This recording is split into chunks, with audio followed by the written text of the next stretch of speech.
Gel. Gelin de gel ya. Duran yerimde kutla. Ana hani tuktar oran yerim. Iyo. Marjine bari git. Oldu bak ha?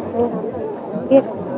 Türkmençe be koştu biliyor musun? Aziz Müslümanlar, sizleri yetip gelen Navruz bayramınızı kutlayarım. Salam aziz Müslümanlar, menen yetip gelen Navruz bayram çatlağınızı kutlayan hem de sizlere bu yıl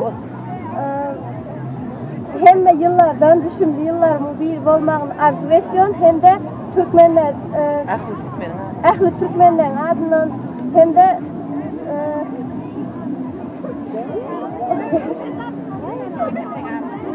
hemen adından kutluyorum da.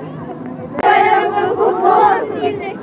Ben Enargut Temurova, Silikon rayonunun Ergel Sultan adındaki 18. orta mektebining tadrisçiligi bo'layapman. Mening ahli Turkmenistonli yetişlerim hemmesinin yetip gelýän Navruz bayramyny ahli Türkmenleriň adından kızgın ve mehirli kutlaýar. Ulara uzak ömür, can, sağlyk, hemişe şular ýana bayramlar belläp geçeli.